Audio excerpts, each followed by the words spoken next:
I'm the Director of Graduate Affairs for the School of Social Ecology. Some of you have met me before, and some of you are new faces, so hello and welcome. I really appreciate you coming today for the showcase, sponsored by the UCI Social Ecology Social Impact Hub, and the Director of Impact Hub is right here. Her name is Raven Greenberg. So she has been helping me with all of this, and is basically sponsoring this event for our community fellows. I'm very excited to have her here. And then also, who's here as well, in addition to our awesome fellows that I will introduce shortly, is Dean Gould of the School of Social Ecology. Last year, he had this idea of providing fellowship funding to our students that are actively helping within the communities that we serve. And so this is how the fellowship was born. And so what happens, our fellows are working with the community actively, and our community partners are here as well, or some of our community partners are here to join us. So we would like to present to you what their research is, or they're going to present to you. I'm not going to do it, but they're here to join us. So I would like to introduce Dean Gould, who's going to say a few things, and then we'll get started. Sound good? Thank you. So I'd like to take credit for the idea, but actually this idea owes to the work of our doctoral students who were working on community engaged research. And they came to us and they said, you know, it would be really helpful if we could get a little support for some of the work that we're doing. And from that was born these entire projects. So the students got a little bit of money to be working on their research in conjunction with a community partner. And for those of you who know the school, and for those of you who may just be learning more about the school, one of the things that distinguishes the School of Social Ecology is the fact that we really believe strongly in translational research, which is to say that we are doing work that not just goes into books and articles, which are important, but what we're really trying to do is ensure that that research gets into the hands of community leaders, business people, nonprofit leaders, elected leaders, who can put that research to use, and also so that we understand what's going on the ground, so the research we're doing is informed by reality. And these students, these doctoral students, graduate students, are very much emblematic of that. And what I really like about this project is this was the exact example of bottom-up research. This was the students coming up with the ideas, coming to us and asking for support. We were able to provide it, and then working with community partners. So first of all, congratulations to the students for your agency and advocacy on this. And second of all, thanks to our community partners for being willing to join in this work and to be a partner right along with our students. A few other people to thank. I see some of the faculty advisors who were actively support the students, as well as I think we owe Jenny and Raven a round of applause because they really did most of the legwork on this. So the last thing you need is to hear more from me, and unfortunately I can't even stay longer, so I came for the snacks. Actually, I came because this is really important.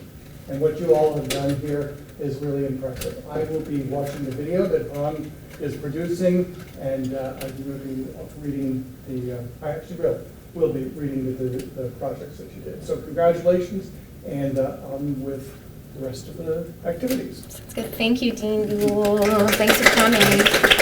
Okay, so first up is Jahaira Pacheco and her community partner from the Orange County Rapid Response Network. So take it away. Thank you.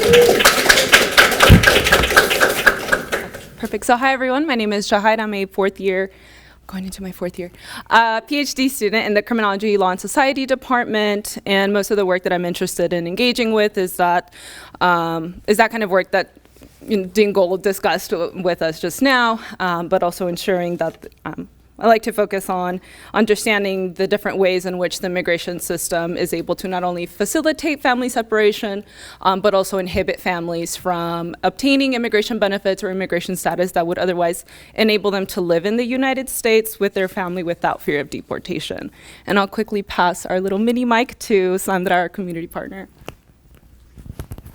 Hi, everyone. Thank you so much for having me here.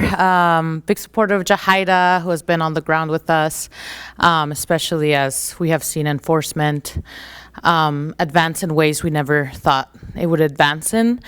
Yeah, my name is Sandra. I'm the Director of Policy and Legal Strategy at the Orange County Rapid Response Network.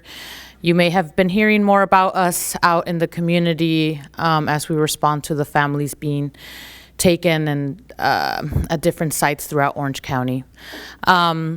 So just a little bit about the Rapid Response Network.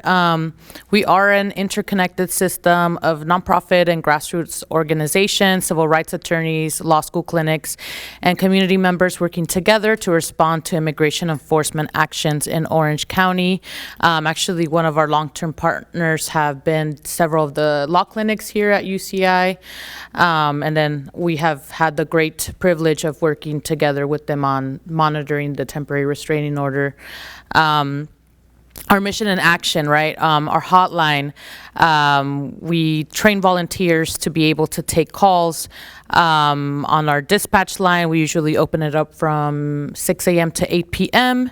And we share resources and do the rapid response work of identifying where the loved one is and identifying next steps in terms of gaining representation and making sure that the family is able to understand and demystify the process of immigration and detention. We also do knowledge building through Knowing Your Rights. Of course, Knowing Your Rights has expanded, right? We have started to do Know Your Rights at our local immigration courthouse and also at ICE check-ins, but basically all the fields in which ICE is at. And we also offer ICE Watch trainings. This is one of our more popular trainings that more folks are joining, especially now that we need more eyes to legal observe, the actions of these predatory agencies. And then, of course, we also do accompaniment, which has been really some life-saving work we've been able to do. We have been able to provide, in some instances, rapid response attorneys, but of course, accompaniment is very important because many folks are experiencing a lot of fear going into processes that they've done for decades that are now being turned against them.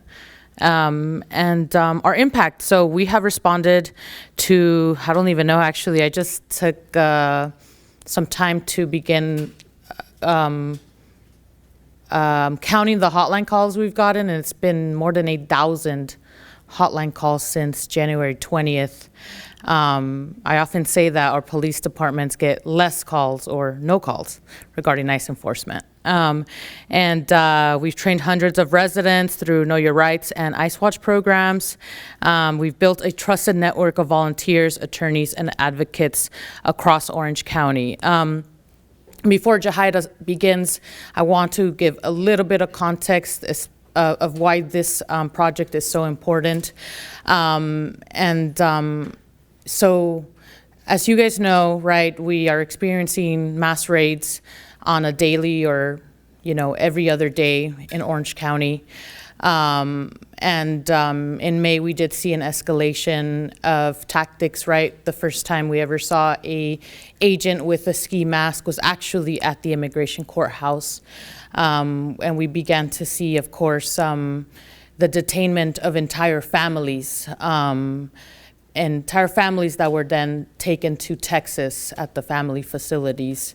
And so, right, Jahaira will talk a little bit about what we have learned, but also just like how learning about what good character is and the way that we intervene to make that possible has been very important, especially as now the issue of criminality is not just an individual that is charged, but an individual that has come to this country and built a life for themselves.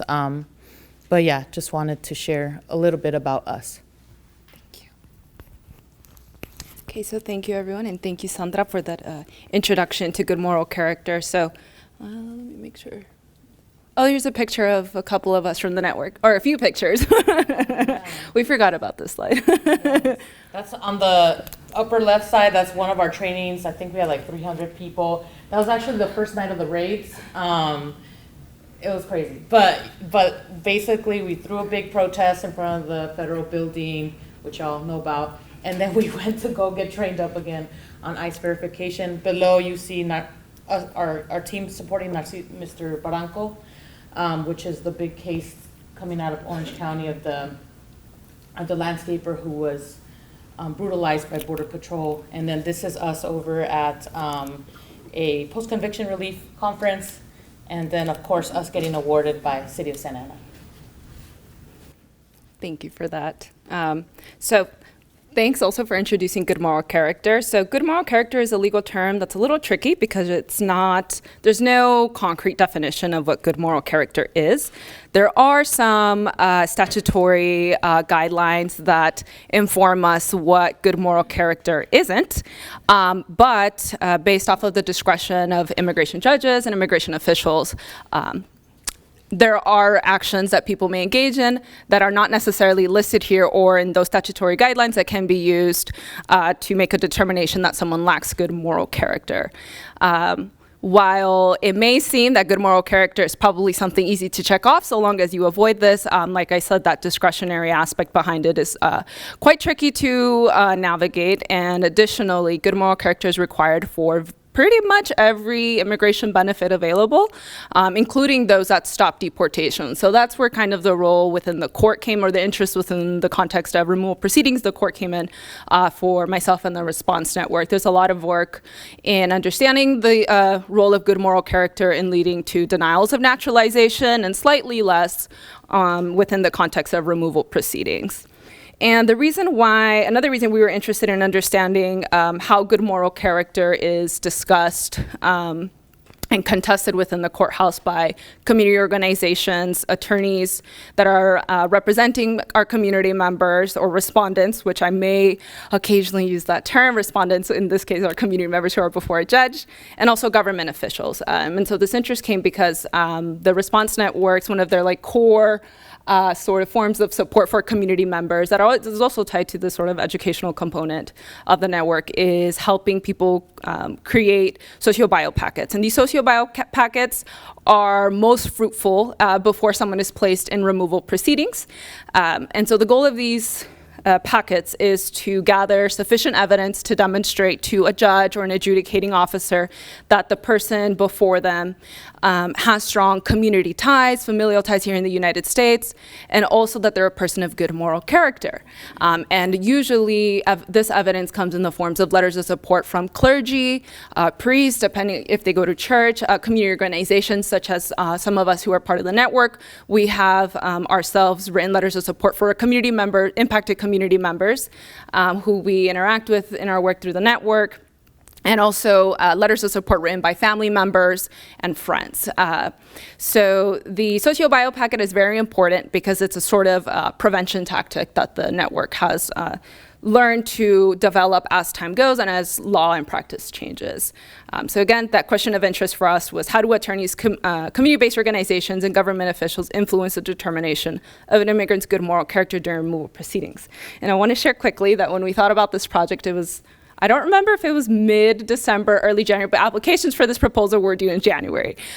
So we were anticipating that things might get a little rough under Trump 2.0, and we're trying to figure out ways that we can start helping community members ahead of time prepare for what we anticipated to come, which was definitely, I think a lot of what we've seen was unanticipated. So our initial plan was to go to the Santa Ana Immigration Court 6 times, conduct 6 full days at the Santa Ana Immigration Court, either in person or virtually, from March to April 2025, and make note or document the evidence that was brought in by a respondent or a community member's attorney before the court to show evidence of good moral character, and then get a better understanding of how DHS attorneys, Department of Homeland Security attorneys, and judges would contest or question the material that was presented as evidence of good moral character. And again, the goal here was to improve the recommendations given for those socio-bio packets, because we see it as a form of prevention and a way to just get the ball rolling on paperwork that usually is really hard to obtain when someone is in detention. attention. And lastly, because as many organizations have started to get engaged in immigration work, we wanted to get a sense of other community organizations that are also providing court support. So one of the actions that the response network takes is if a community member comes and they're scared to go to court by themselves or they don't have family who can go with them, they'll reach out to us and we'll go with them to provide support. So we wanted to know what other organizations are engaged in this work. And then unanticipated things happened. So the 9th of May, we received IRB approval end of April. So on the 9th of May, we had a community member reach out for court support. So we figured we would try out the virtual hearing thing. That would be our trial, and we knew that we would have access to at least one judge's courtroom because we were supporting this individual. We then tried after this person's, the end of their hearing, tried hopping onto other judges' virtual courtrooms, but we were denied access. So then we went on the 13th of May to the courthouse, and we observed the morning docket from one immigration judge. So we were there from 8 a.m. to probably around like 12:31. So that was the morning docket in one judge's courtroom. And we attempted to observe the afternoon docket in a second immigration judge's courtroom, but we were told that we were prohibited from observing until we obtained an approval letter from the Assistant Chief Immigration Judge, or the ACIJ. So then after some back and forth with clerks, we got a letter of approval from the ACIJ, who we later met and was more than happy to write us this letter. But unfortunately, that was also the day we started seeing agents at the courthouse. So it sort of changed our work in two ways. One, because the response network then needed to respond. And so it sort of changed the work in that way. So ICE and Border Patrol agents were there. They were in and around the courthouse, between stairwells, within courtrooms, waiting for cases to be dismissed, to apprehend people. So that was very difficult for a lot of folks, as you can imagine. And unfortunately, a lot of people got notice of, fortunately, a lot of people got notice of ICE agents and Border Patrol agents being present in the courthouse, but unfortunately, out of fear, decided to not attend their hearings, and so that resulted in several in absentia orders starting that day and forward. It's what we've seen. Our last court date was on, the last fieldwork day at the court was August 14th, I believe it was, or August 14th or 15th, I believe. And to this day, there's still, if you go to the courthouse, there's little people there. There are people who are missing their hearings. It was often very common for families to go and support their impacted community or impacted family member, and the courtroom waiting rooms are virtually empty as well. But nevertheless, we did get some insights as to how to improve these socio-bio packets. And I'll go ahead and pass this over to Sandra very quickly. Yes, thank you. So as mentioned by Jahaira, we tried to make as much of a dent as possible during these times of observation. And of course, and this has always been seen, there was issues of different letters of support being brought into question, whether there was any relation between the individual at court and our organization or clergy or other folks, right? Because DHS is not used to intervention, they had issues with these letters of support.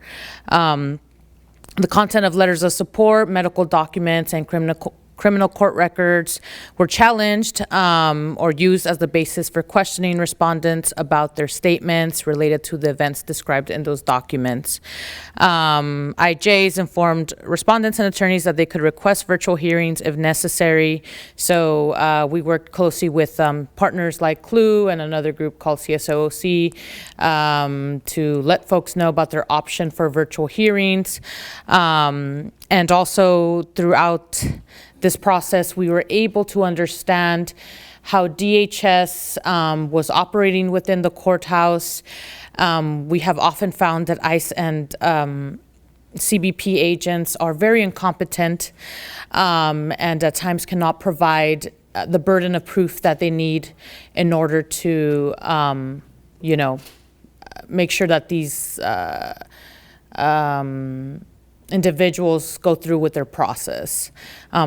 We just witnessed this actually, Mr. Narciso's hearing, where they did not even have evidence to present at that hearing.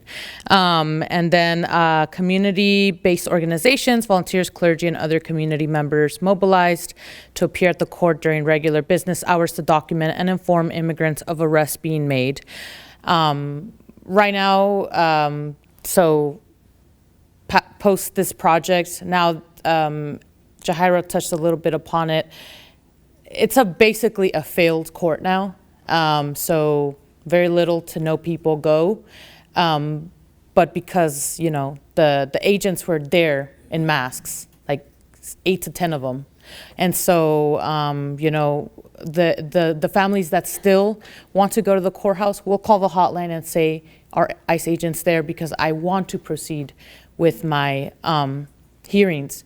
And so, of course, the impact of this study will now impact the way that we provide further letters of support and support to these families. Thank you. Thank you.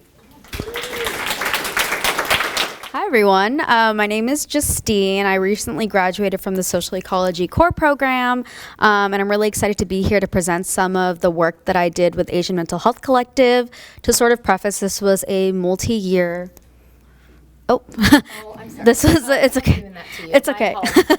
apologies. This is my community partner, by the way. But this was a multi-year study. So there's a lot of meat in this presentation. I might skip over some things.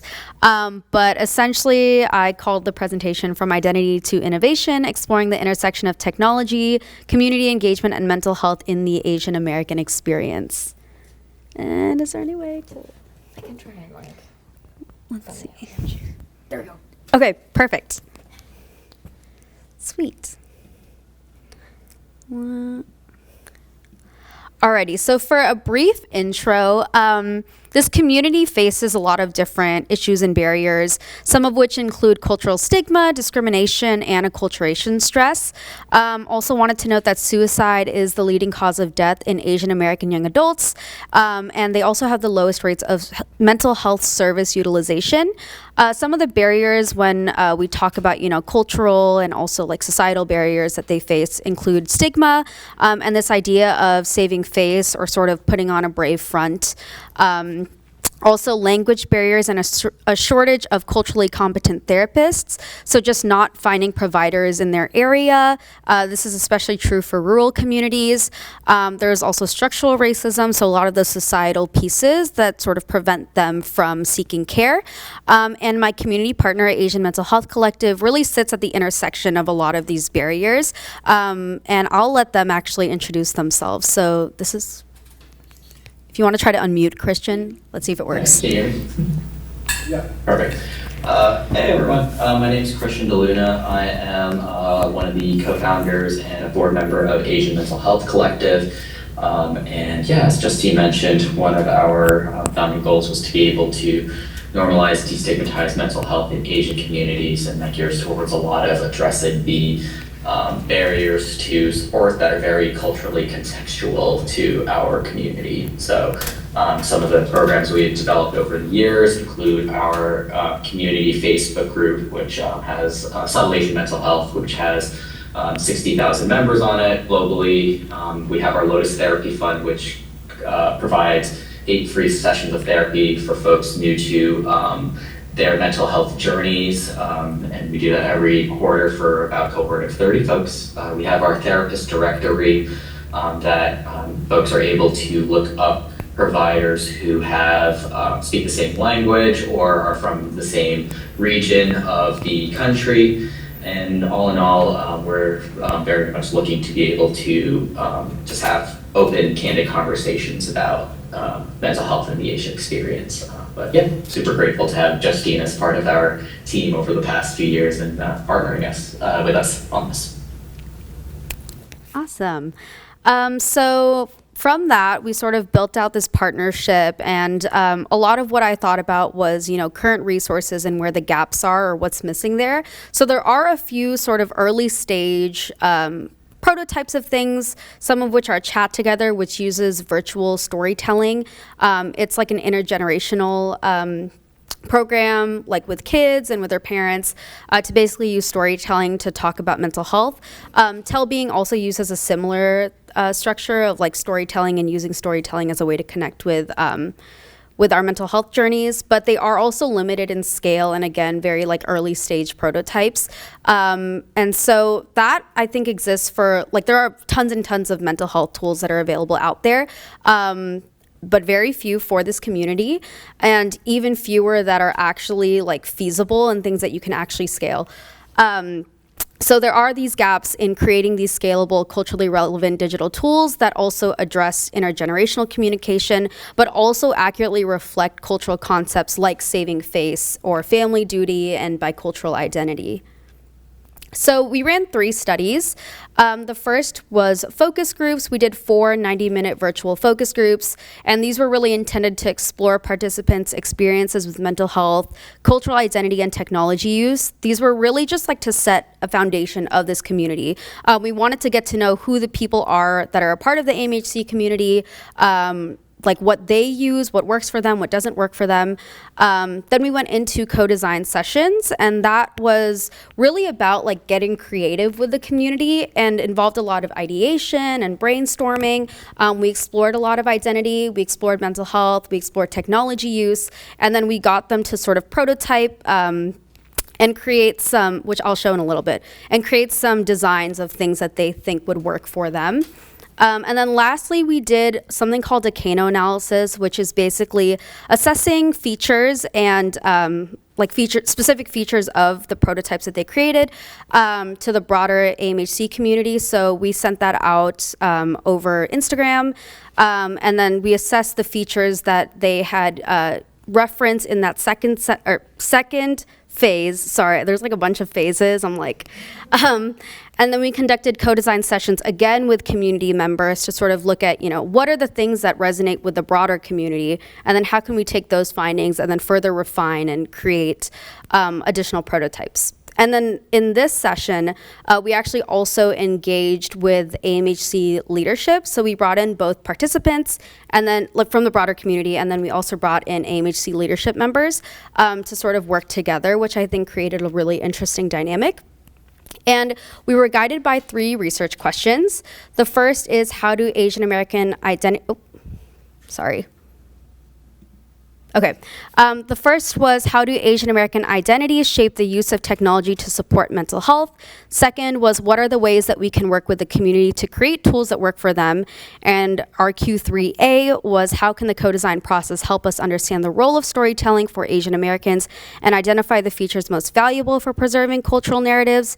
And then our Q3B was, how does community engagement inform the development of digital tools for Asian American mental health? So study 1 was our focus groups. And again, we did 4 focus groups. We had a total of 24 participants. We separated them between Gen Z participants and millennial participants. We just really wanted to understand like age group differences as well, and whether there was anything that was different between those 2 groups. And the questions here were centered mainly around identity, the ways that technology may or may not shape mental health, and also future design considerations. So at the end, we asked them, like, if you had a magic wand and you could create any tool that you wanted to, what would you create? And I'll talk a little bit about those findings in a second. But we also recruited through AMHC social media channels. And so one of our key findings here was a perceived responsibility to unlearn mental health coping mechanisms or lack thereof and stigma associated with Asian American cultures. So that really means that they felt an ownership of their own mental health journeys and also felt like they were responsible for breaking a generational cycle in their families. Some of them had younger siblings, so they sort of felt a responsibility as well to teach their younger siblings to start to, keep their mental health in mind and start to explore different resources. So we thought that that was really interesting. Some of them went so far as to also engage their parents and make sure that their families were talking about mental health. They referenced using like media, like movies and TV shows to start the conversation about their mental health journeys. Like, I don't know if anyone's seen Everything Everywhere All at Once, but that was something, I see a lot of head nods. It was a good one. But that was one that they had referenced where, it really started the conversation around their mental health journeys with their families. And so we found that a lot of the participants, regardless across both Gen Z and millennial groups, they all also were starting those same journeys and felt the same perceived responsibilities. Mental health mobile apps were also used less frequently and not brought up as often compared to online communities and social media. So a lot of them referenced mental health apps as things that they've tried, but that didn't really work out for them. And they also, they specifically said too that they just felt like their experiences weren't being fully captured. For example, there's a lot of meditation apps out there, but for them, meditation in a traditional Asian sense looks different than meditation in apps. And so that was something that we found really interesting. They used online communities and social media more often to seek out support. A lot of them had joined online communities through Discord, through Facebook. They even talked about using TikTok as a way to explore their mental health journeys. And so that was something that we also found really interesting. Technologies were also used to connect with others with similar cultural backgrounds and find culturally relevant resources, but was also seen as a double-edged sword. So that really means that they had connected with a lot of people through those spaces and made a lot of connections with people. They also were able to find therapists that matched a lot of their cultural upbringings or their cultural characteristics, and they felt like they could relate to them a lot more. But when I say it's seen as a double-edged sword, they also said that they would find themselves doom scrolling or going through rabbit holes of exploring things like depression, and they'd often find themselves in those spaces. So there was a fine line between exploring mental health resources and then just ending up doom scrolling. So yeah. Again, we also asked them at the end about, if they had a magic wand, what would they do? And they came up with these 5 characteristics. The first is 24/7 support, so things that are available 24/7. A lot of them mentioned, late at night, they might want support, and that was something that they wanted to be able to access. Bridging intergenerational gaps was really interesting. They wanted something that would allow them to talk to their parents and family members and provide sort of a bridge between them and those generations. So that was something that they also mentioned. Accessible services, they especially talked about financially accessible services. They talked a lot about paywalls and barriers to accessing the existing digital mental health resources. And so they really wanted something that was more financially accessible. Peer support networks and community-driven platforms. This also goes back to them using a lot of those online communities. So they really wanted something that would connect them to their local community, connect them to friends, and just provide a safe space for them. And then they also mentioned symptom tracking as something that they really wanted, which was kind of unexpected because they didn't really talk about that when they were talking about their technologies that they were using throughout. But they did mention that symptom tracking was something that was important to them. So these are a few of the quotes. I'll just give you all a few seconds to look them over. But they basically talked a lot about support groups that they had accessed. They talked a lot about shared experiences and sort of the negative piece of it as well, where in online communities, even though they do get to share experiences, it's still a double-edged sword where they felt like it becomes a competition on who suffered the most. And then also perspectives on mindfulness apps, and it just kind of feeling like another task that they had to do. And so we are now moving on to our co-design sessions. So this included 8 Asian American young adults. 6 of them completed all sessions. And the only reason we had 2 of them that had dropped out after the first session was because of a natural disaster that was happening at that time in Texas. And then another one that had gone through a personal mental health struggle and just couldn't make it to the second and third. Recruitment was again through social media, and it was 3 90-minute virtual sessions using Zoom and Miro. And I don't think I explained this earlier, but Miro is a whiteboarding tool basically used to brainstorm.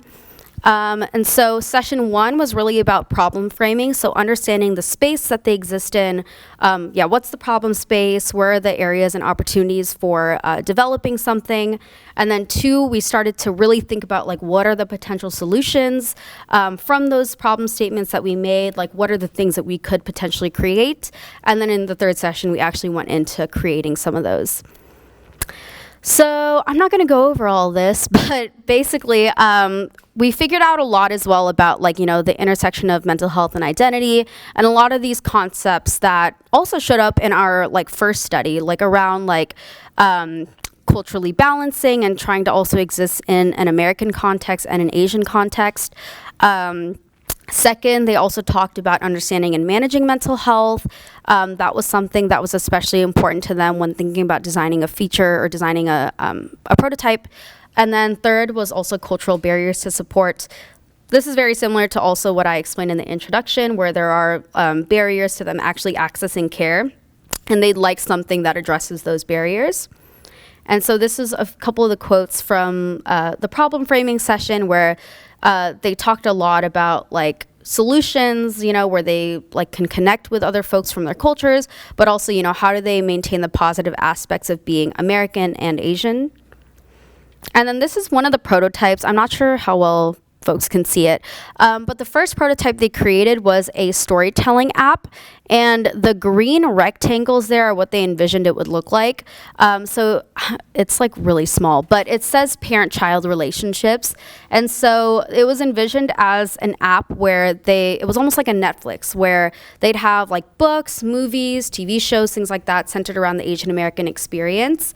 And then from there, they can also like do a watch party with their family members.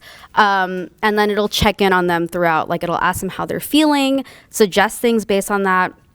And then would basically be centered around using storytelling and media to embark on your own healing journey. If you also want to like see more about this, let me know afterwards. It's also in a paper. And the second prototype that they created was a community hub. So this was a space that would exist virtually and also physically. And I think this really also gets at like the cultural like barriers and like the actual barriers to accessing support. So like, for example, they had a tech center in here where they would teach like older generations how to use technology. Like, that's like a barrier where like, they want their parents to engage with mental health resources with them. But, how do you get your parents to engage in those resources when they don't know how to use like this app or whatever? So these are like really getting at some of those things. And I also think that there was a really big intergenerational piece here where they wanted space to be able to connect with older generations still. So for example, they have like physical therapy for older generations, but they also had a daycare center. And then they thought that it would be nice to have like the daycare center and like the older generations as well in the same space. And then they can like communicate with each other, connect with each other. So yeah, and then they envisioned that they would find some way to create a virtual space, almost like a Club Penguin type thing where they could go around and meet folks and speak to folks as well in there. So yeah, this really gets at that idea of like addressing a lot of those barriers that exist to accessing care. And then this is just sort of a closer look at some of the Post-it notes that they had. Again, if you'd like to take a closer look afterwards, feel free to let me know. I'm also not going to go into all of this, but these were just characteristics of both of those prototypes that we found. Like there's a lot of, I think, similarities between the two, where like one, the intergenerational connection piece was a really big thing. And then secondly, there was a big piece of cultural celebration and preservation. So even if there was a lot of stigma in their communities, they still wanted to find ways to really understand their culture and like still continue to celebrate it. Third was financial accessibility, so making sure that it was accessible to the folks that are using their prototypes. And the fourth was also community-centered approaches, so really finding ways to build community and to maintain community. And then the last study was a Kano analysis and a co-design. So Kano analysis, we basically had 23 features that we derived from that co-design work. So we took each of those pieces that they had talked about in each of those prototypes, and then we created a survey with each of those 23 features broken down. We used a 5-point scale, and then participants responded to a functional and dysfunctional question. I can go into this more afterwards if you have any additional questions on the scale or on the method. But then the features were then categorized as being attractive, must-have, performance, indifferent, reverse, or questionable. So those will allow us to like really map out and see like which features were like the must-haves, like the things that are absolutes for this community, and which things are like not so much. So we calculated something called a satisfaction coefficient and a dissatisfaction coefficient, and then ran chi-square tests for significance and Cronbach's alpha for reliability. Again, if you have any questions, let me know. But the satisfaction and dissatisfaction coefficients were meant to just address how satisfied they would be if the feature was present and how dissatisfied they would be if it was absent. And then again, this was with AMHC leadership and then 4 returning participants that did the co-design sessions. So we released the survey to the broader Asian mental health collective community, and then we went into co-design sessions based on those results. I won't have to go too in depth to that, but the green box here are the features that they found attractive, and then the red is indifferent.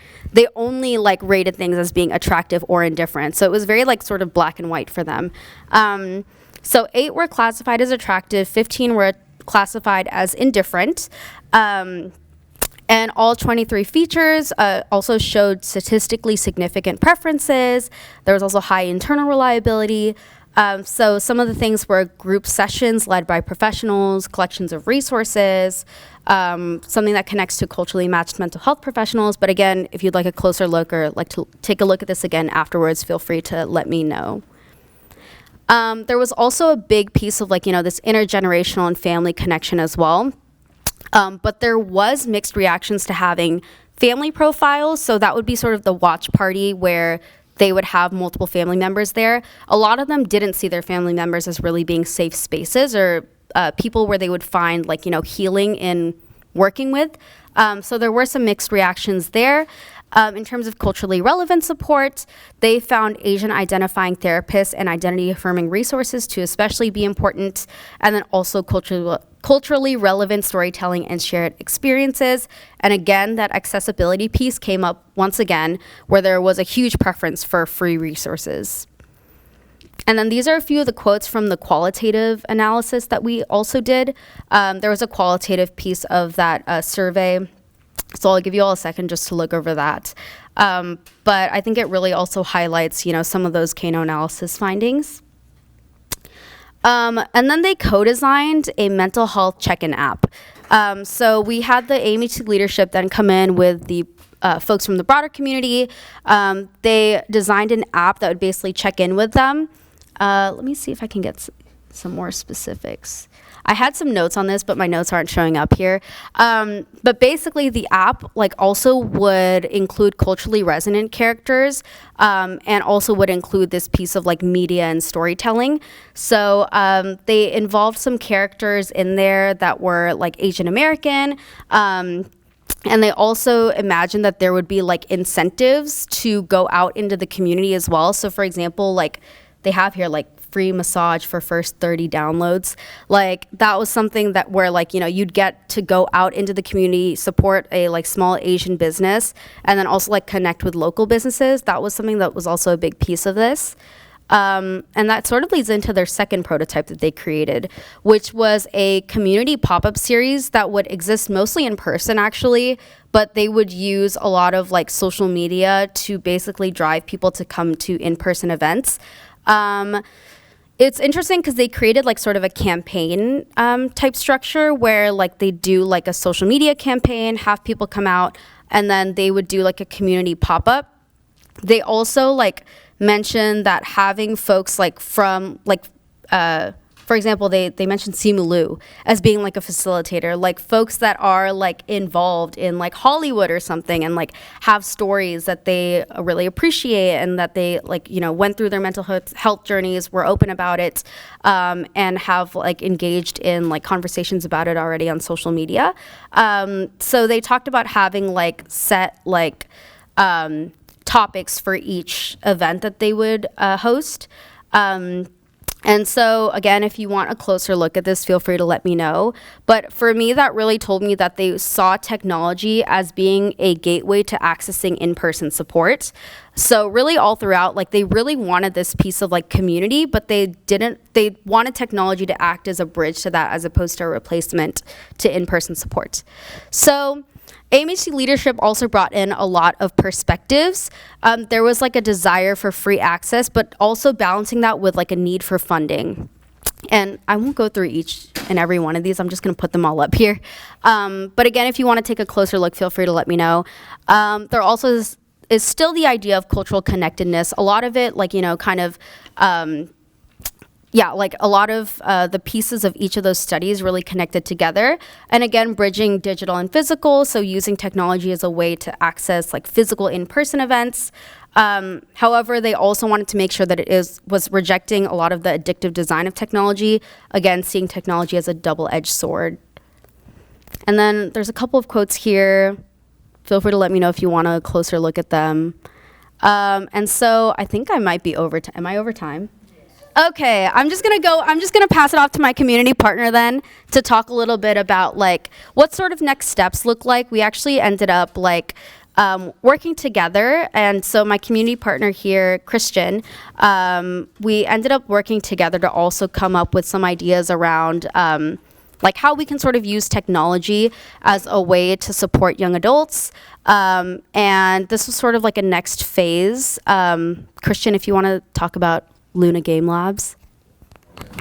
So at the very least, so what Justine's referring to, Luna Game Lab is a venture recently started to be able to, again, promote awareness and understanding of mental health, neurodiversity, lived experience by creating games and that tell those stories. So one of the things we're really big on being able to create in partnership right now, we are with the Headstream Accelerator for those who may be familiar with the space. We're looking to work in co-design with youth to be able to learn what stories they would like to hear about when it comes to the mental health experience. So that way we know whatever content we're developing is truly relevant to what they would like to see and find resonance with. And we're also very big on combining it with game mechanics. One of the notions in the educational game space, concept known as chocolate covered broccoli, where sometimes you know what they're trying to give you when you give them a game. So how do you make something fun and engaging while also still having psychoeducational value? So that's a lot of the work we're doing, and very keen on working with the young folks who we're partnered with to be able to find what they most need and feel would be helpful. So, Yeah, so this is kind of next steps. Like Luna Game Labs also received funding from Headstream, so we'll be able to do some of that co-design work as well. And I won't go through everything, but basically, I think there was a link that I clicked. You can visit that link later. These were some of our just like findings that we had from there. Again, if you want like a closer look, like feel free to let me know. But these were like sort of like what we learned overall, like the value of having like a 3-study mixed methods design. Also intergenerational communication being a big piece, and then moving towards a culturally informed digital ecosystem. That's pretty much it. I'd like to thank my collaborators and also Asian Mental Health Collective. Okay, thank you, bye. Hi everyone, my name is Cenkner. I'm a 5th-year student in the Clinical Psychology PhD program here at UCI. Unfortunately, my community partner was not able to be here tonight, but this is the project that I'm presenting. So the impact of sleep quality on suicidal thoughts and dialectical behavior therapy skill use. Do the arrows work? There we go. Okay, so in the United States in 2023, about 12.8 million individuals reported seriously considering suicide, 1.5 million attempted, and over 49,000 died by suicide, which is the most to date. you can see that suicide rates per 100,000 in the US have gone up pretty significantly from 2000 when we were at 10.4. Now we're up to 14.7 in 2024. The DBT Center of Orange County is a psychotherapeutic community center that focuses on DBT. They're fully adherent DBT program located in Newport Beach, and they treat a lot of individuals at high risk for suicide. I would say about 70 to 80% of clients who come in for intake either have active suicidal thoughts or they've engaged in suicidal behaviors in the past. They provide treatment to ages 6 and up. Many insurances are accepted, which if you ever tried to sought any type of mental health treatment in Orange County, it can be quite pricey. And so we get a wide spectrum of incomes that are seen at the DBT Center. They're accredited by the Joint Commission, and they also provide intensive outpatient, which I'll explain what that is in a few slides, and outpatient services through both in person at their center in Newport Beach and then also through telehealth. And my partnership really occurred through my practicum with them. So as second years in the clinical psychology program, we start to provide therapy in the second year of a program. And my first practicum site was at the DBT Center. And so really building the partnership through my direct supervisor there, Dr. Sarah Linden, she's a clinical director, as well as the other executive leadership team, led to this project of now recruiting people as part of the study, which I'll talk about. Briefly, I'll mention what DBT is. So it's really a skills-based psychotherapy to treat high-risk clients. Clients who go through an adherent DBT program, they get individual and group therapy. And throughout group therapy, they learn about 30 to 40 DBT skills. And these skills range from increasing mindfulness skills to having better interpersonal relationships with other people and regulating emotions. So there's tons of skills that people learn when they go through treatment. Research has found skill use to be effective, meaning if you use the skills well, that predicts decreased suicidal thoughts. But it's often very challenging to get people to actually apply the skills that they're learning in treatment. One thing I noticed is that there's one skill that covers sleep, and in fact, it's really only a small aspect of that skill that covers sleep. So we have 30 to 40 skills that people are learning throughout treatment, but a very small portion of it is devoted to sleep. And so I started thinking, does sleep impact skill use or suicidal thoughts? Meaning, if people are sleeping poorly, does that impact their ability to uptake and use the skills that we know are effective? We know that reduce suicidal thoughts. So digging into the literature, just past research has found that poor sleep really decreases motivation and increases perceived effort to complete tasks. I'm sure we all experience sleepless nights, and it just makes life feel more difficult. Having 2 children under 2.5, like I'm in this right now. Poor sleep makes life feel more difficult. It also impacts neurocognitive functioning, but I realized that there's been no research that has really looked at this relationship between sleep quality and psychotherapy skill use, so a big gap in the literature. Poor sleep is also an established risk factor for suicidal ideation, but the problem is a lot of research to date has looked at it as a chronic risk factor, meaning like I'm going to assess people today on their sleep quality and I assess them again for suicidal thoughts 6 months from now or a year from now.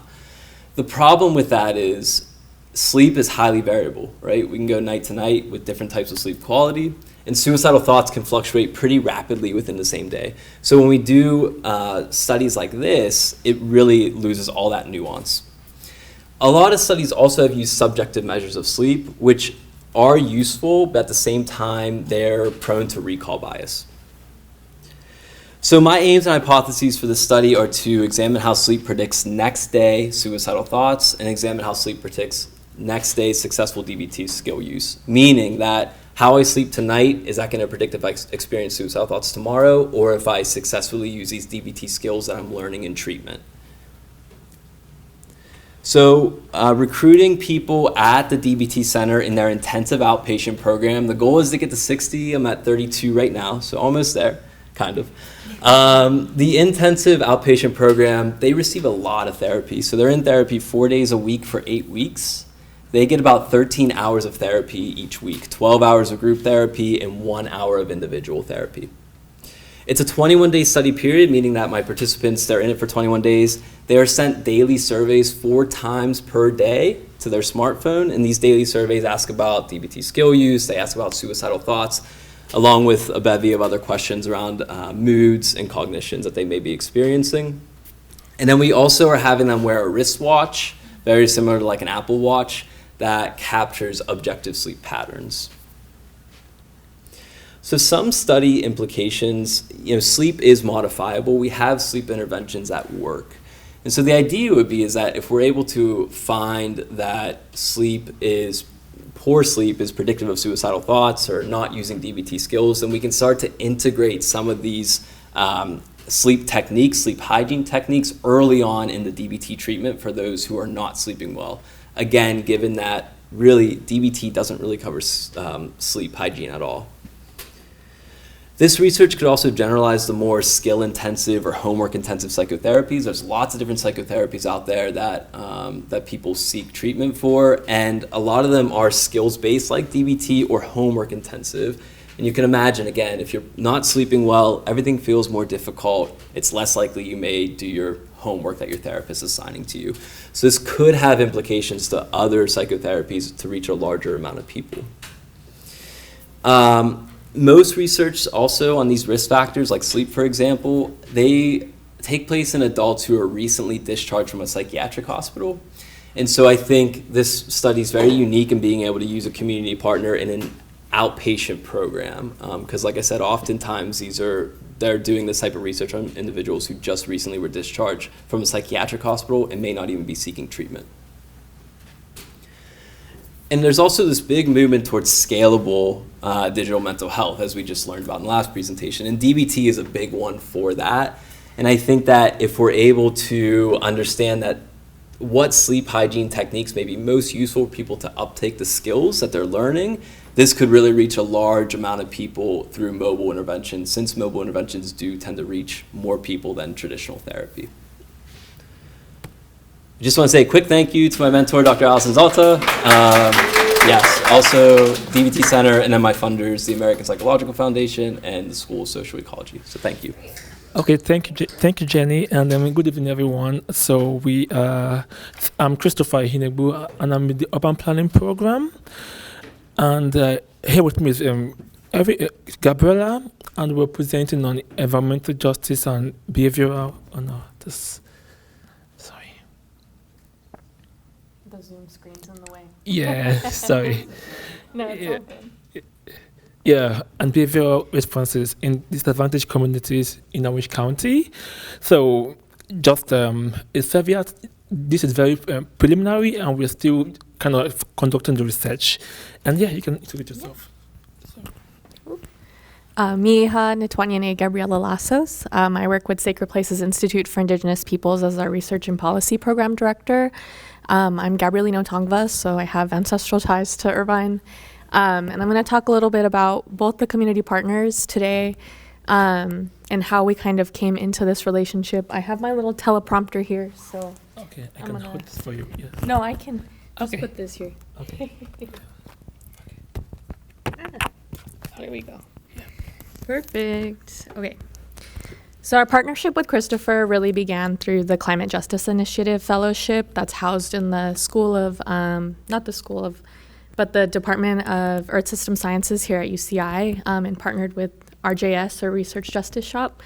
And we really started this relationship in 2023 with I'll talk a little bit about SPI first and then talk a little bit about OCEJ.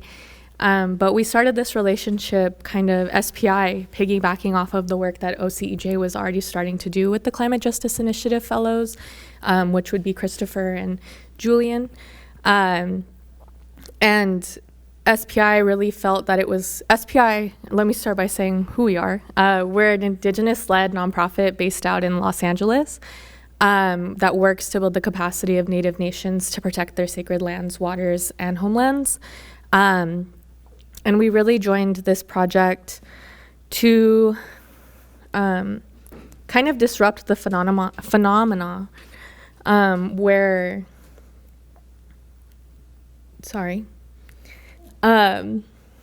whereby academic and government institutions conduct environmental and climate justice research in communities claiming to be comprehensive while also simultaneously not including Indigenous peoples. So a lot of through this work, we really hoped or are hoping to plant the seeds for future narratives that include and center the perspectives of Indigenous peoples along with additional marginalized communities around Orange County and throughout the work that we're doing. And that's where OCEJ comes in. They really focus in on the other marginalized communities that are here in addition to Indigenous peoples. So their mission is to bring the fight for environmental and climate justice to Orange County and the surrounding region through advocacy, accountability and healing and systematic transformation. This project as a whole really hopes to kind of gather aggregate information and data to kind of evaluate how marginalized communities, both non-Indigenous and Indigenous, are really impacted by the ways that climate justice and climate change is really impacting these people. And we'll promise this is my last slide and I'll hand it back. But it's really important to do a little land acknowledgement. So today we're here on the ancestral homelands of the Ahashmum and Tongva peoples who continue to maintain strong and cultural ties to this region today. Through our work together, we really centered these 3 questions that are shown on the slide about the perspectives of both marginalized communities and Indigenous peoples about how do we define regions, can land itself actually be owned and what does that look like, and is ownership exclusive to across peoples, or what does that process of land ownership even look like? So that's really the guiding questions that we are thinking about as we continue to do this work together, and I'll hand it back. Thank you. Yeah, thank you, Gabriela. So why Santa Ana? So if you look at this this infographic, you'll see that in Orange County, we have a kind of white dominant population, but then in Santa Ana we have more of Hispanic, and according to Coronavirus Screen, Santa Ana is a very highly disadvantaged community. So that's how we chose Santa Ana in Orange County, and we also want to emphasize why Santa Ana is highly kind of vulnerable. So this is the EGS score by the Coronavirus Screen that shows how different communities kind of experience environmental justice, and across these 3 sub-indicators, Santa Ana is quite high on all of them. When we talk about pollution burden, health burden, and social vulnerability. So these are just kind of output from Coronavirus Screen that shows Santa Ana as well as other places in Orange County. So this is asthma percentile, and Santa Ana is on the high side. Same with lead percentile, so lead pollution in the soil. And we also had for ozone percentile and pollution burden. As you can see, Santa Ana is centered in this map. You can see that it is quite it experiences a high burden of pollution. So what is the rationale behind this project? In the EJ literature, it is largely acknowledged that environmental harms are quite faced more inequally by vulnerable communities. Yes, and yet in this literature, we find that the idea of being marginalized is quite too broad or too let's say too generic, right? And does not focus on the nuanced perspective of different communities. So because of that reason, we conducted this study, through focus group to understand how different communities. So here we say indigenous versus vulnerable communities, how they experience and perceive environmental justice, and how that influences their environmental behavior. So So in the first question, during the focus group, FYI, OCEJ is the Other Vulnerable Community, and then SPI is the Indigenous Community. So in our first question, we try to understand how they define environmental justice and how it kind of relates to them. So for OCEJ, environmental justice has to do with, the meaningful involvement of people in environmental decision making. Meanwhile, for SPI, it relates to developing relationship with the earth and the sacred elements like the stars, the moon, and all of that. And they greatly emphasize environmental stewardship, how they should care for the living systems of the earth. And they also have commonalities in terms of rights to environmental resources and seeing the earth system as a living system that should be cared for and not exploited. So these are just key quotes from kind of the two different focus group, and I will allow you read them. But I feel like for OCEJ, the key theme here was about environmental decision making, just like I think FEMA defines it, and then for SPI it was more about relationship with the earth and its relatives, and we also try to understand how these various communities experience or are exposed to environmental threats, and these are the unique experiences from them. So for OCJ, it was more about environmental pollution, automobile emission, health outcomes of air pollution, and then also the health outcomes of aging infrastructure, especially with old pipes, and how drinking water gets contaminated due to old pipes. And for SPI, they talked a lot about light pollution and and how it disrupts their ancestral relationship. So for light pollution, they kind of mean how due to overdevelopment, they can no longer observe the stars, the moon, and all of that at night and meditate, right? So that's what I mean by light pollution. And then they also talked about exposure to fire risks due to siting of a battery facility in their neighborhood, especially close to an elementary school, which is very kind of let's say not healthy.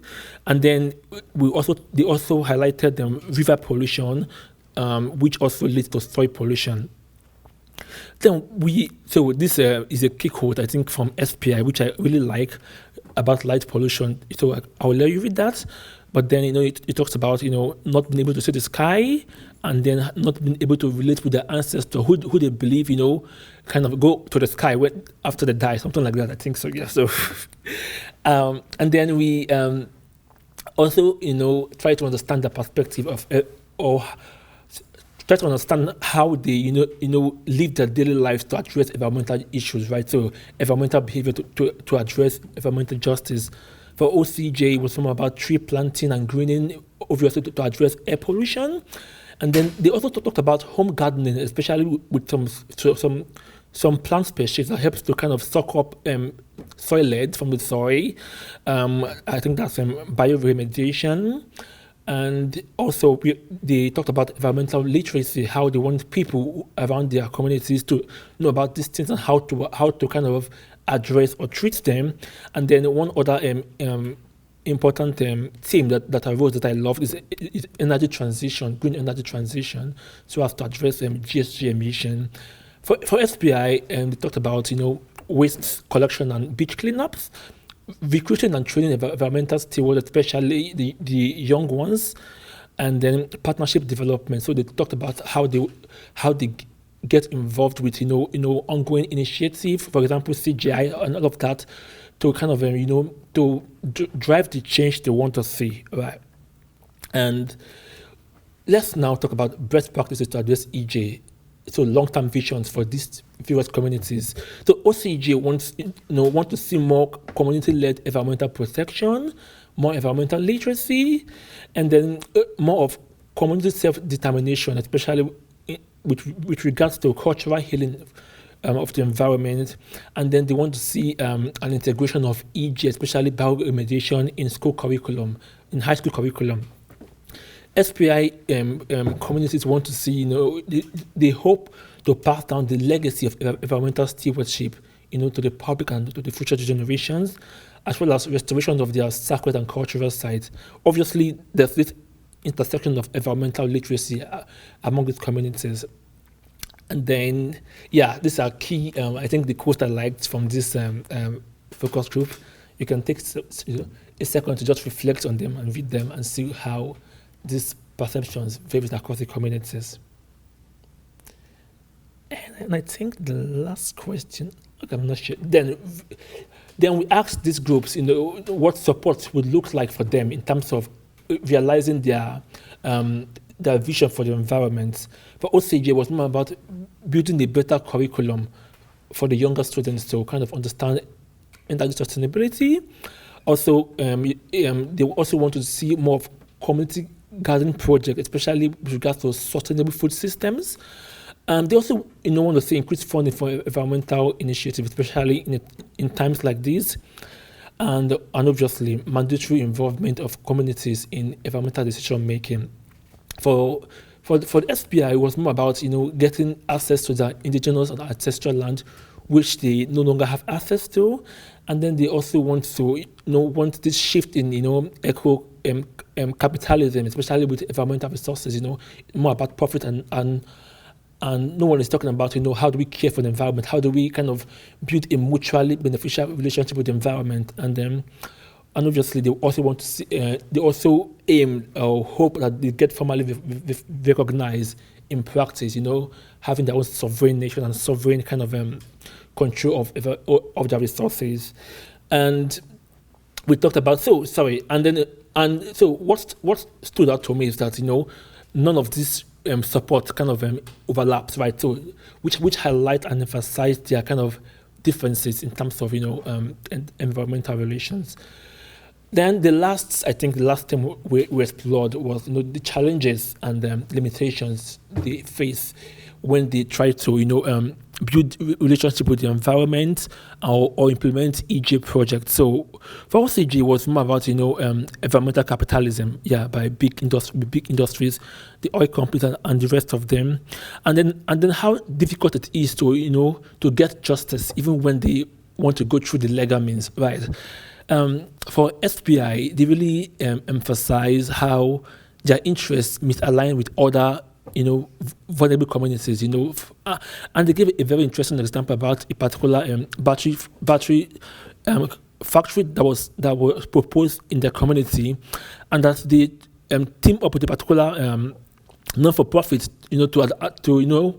to oppose that that facility. But later discovered that they were kind of pursuing different aims. So the other one doesn't want that to be there because of I think land values, and I think I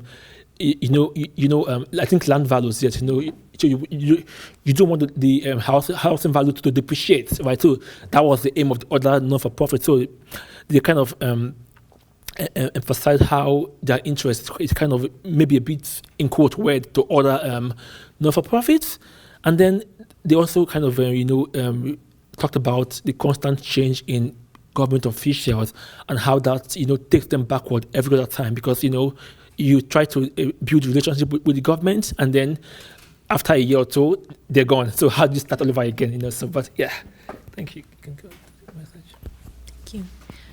So really our take-home message with this is that, like, as you've seen through the various answers to the questions and all the quotes, that the heterogeneity within disadvantaged communities really gives rise to equally diverse environmental needs and concerns.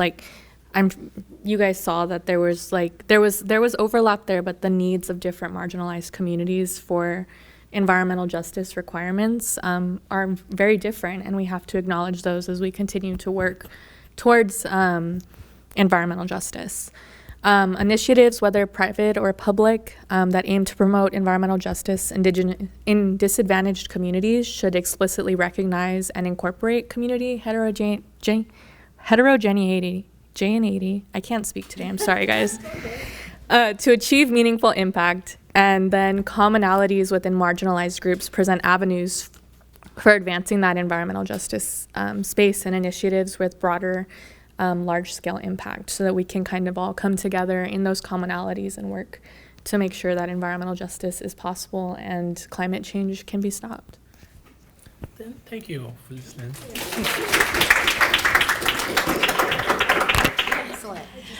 Good evening, everyone. My name is Frances Lee. I'm a fourth-year PhD student in clinical psychology, and today I'm going to be talking about my project, which is called the Beacon Study. It stands for Bridging Early Adversity with Caregiving and Nurturance. And before I start, I just want to express my appreciation for School of Social Ecology for the funding, my advisor, Dr. Jessica Borelli, and my community partner, Compass Behavioral Health.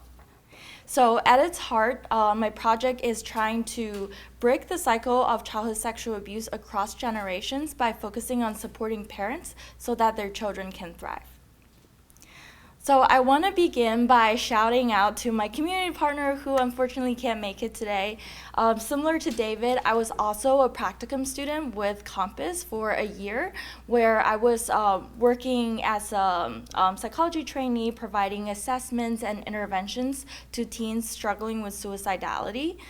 And since Compass opened in 2016, it has served more than 200 families in Orange County. And I specifically want to highlight how much Compass is dedicated to not only providing intentional care, but also providing accessible care.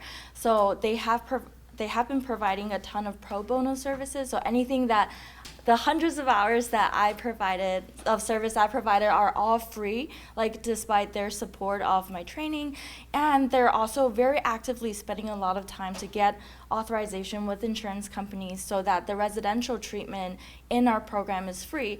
And that's why we, at Compass, they attracted a lot of families from actually across the U.S., ranging in like diverse socioeconomic backgrounds and ethnic and gender identities. So the clinicians at Compass has really brought their expertise to strengthen my project. So on one hand, they have generously offered their entire client base to me, who has consented to reach out for research for me to recruit as participants. And on the other hand, the clinicians has been contributing their clinical expertise to help inform the needs and the strength of the population, which is family that were affected by past trauma. And also like the feasibility of research design, like how can I study what I want to study while being minimally burdensome for our participants.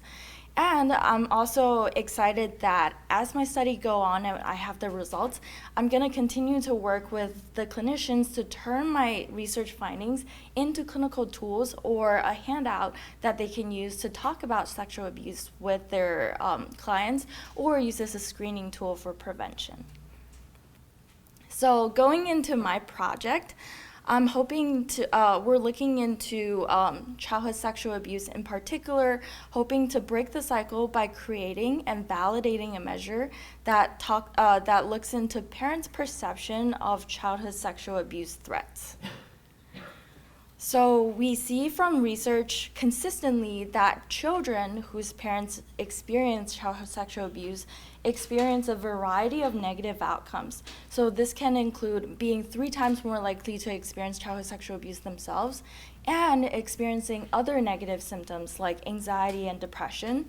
This is what I refer to as the cycle of childhood sexual abuse, where the negative impact doesn't stop at one single generation, it goes on to the next. So maybe one target to break this cycle is to understand how childhood sexual abuse shapes people who then become parents. There isn't a lot of quantitative research findings on it, but we were able to find some patterns from conversation with our community partners and from qualitative literature. So specifically, we're hoping to target how parents who experience childhood sexual abuse perceive the threat of experiencing such abuse for their child. For example, some parents may consider whether it's safe for their child to go to a sleepover. Like, what if the sleepover is with someone whose parents they don't know? What if the sleepover is in a neighborhood that is farther from them? Like, how much risk do parents see from letting their child be going to these events or situations that they might encounter pretty regularly? So from the little evidence that we gathered, research is showing that there is a group of parents who may transmit this risk to the next generation because they're seeing threats everywhere. So we saw some interviews, research who interviewed like 20, 30 parents, and they were asking how they approach parenting and protecting their kids. And some parents are saying, like, this could happen to anyone, so I really want to build a wall for me and my child so that I can protect him, so that we can protect him against the dangerous world around us. So parents who see threats everywhere may unintentionally communicate to the child that the world is a dangerous place and everyone could be risky, someone they have to watch out for. So then the kid may in turn develop anxiety symptoms, being worried about a lot of different things.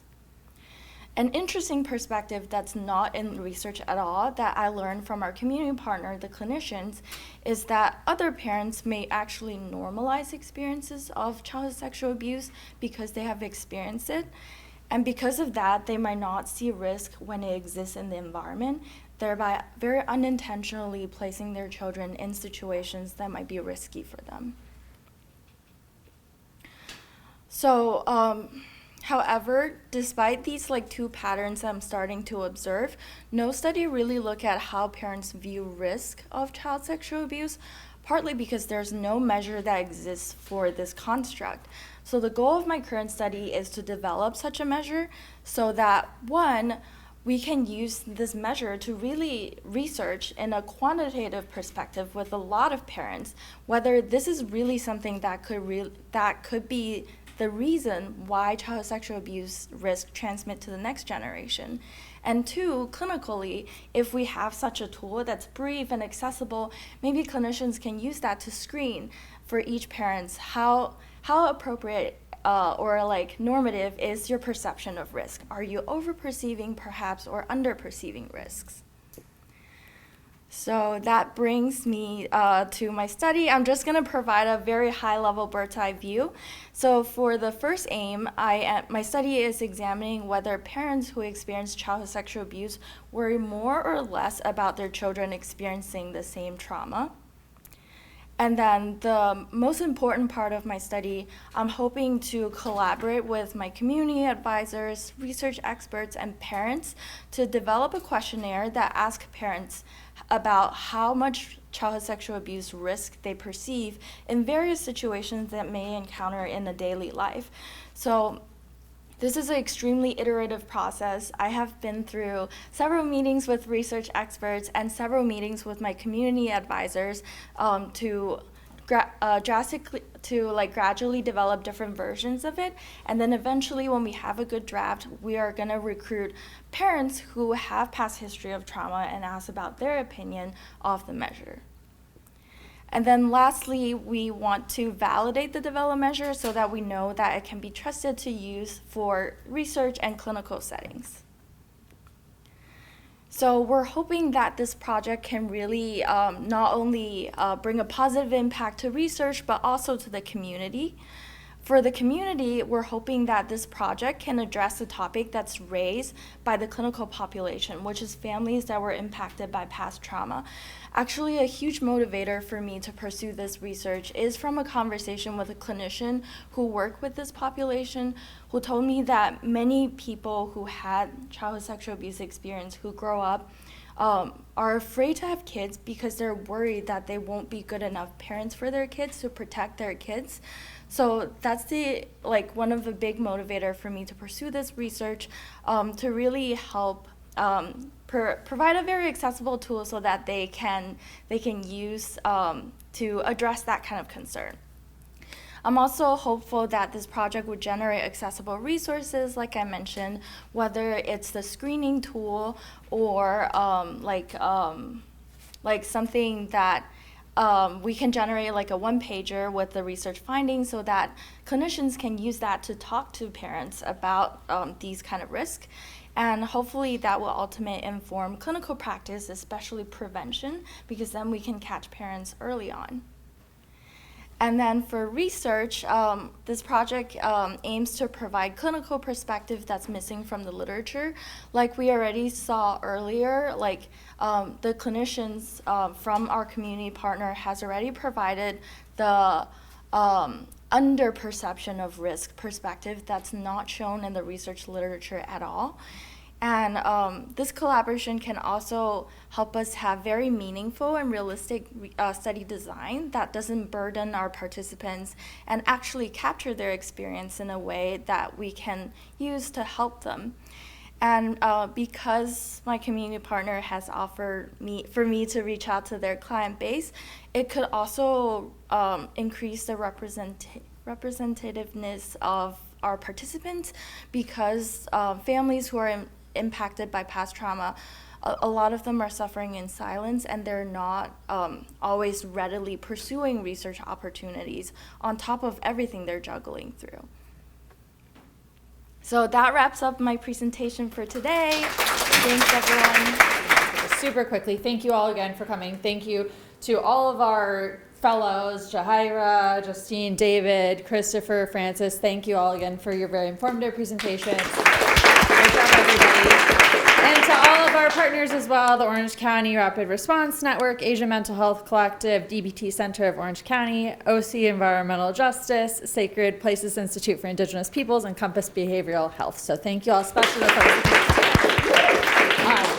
But as you can see, this work covers so many different areas that students get to learn about and experience through their work here within their programs at the School of Social Ecology, but also touches on so many societally relevant things that we're contending with today. Everything from immigration, culturally relevant mental health services, being able to help folks who are in times of dire need, and really just being able to connect also intersectionally with the environment, and so many different things that are really of true importance and great work that our community partners are doing that we're really excited that our students are engaging in. And through the Social Impact Hub at the School of Social Ecology, we are a new hub within the school that's working across all of our departments within the school with our faculty, graduate students, undergrads, to really see how to work on this translational science, this really actionable, meaningful science that connects the research to policy and to practitioners across community-based organizations, local government, mission-aligned businesses as well, and how we can work collectively for change. So I'm happy to talk with any of you all here today, because I think that includes everybody really, but graduate students who may have ideas of things that they want to pursue, faculty who I know are engaged in quite a few ways already, and also the community organizations who are here. I look forward to having conversations with folks to see how to continue some of this work. I know some of you will continue the work with your students here, but additional ways you may want to engage as well. So we're here to help support that and drive forward the great work that you all are already doing. So thank you all for the work you do, and thank you to Jenny as well for everything for putting together today.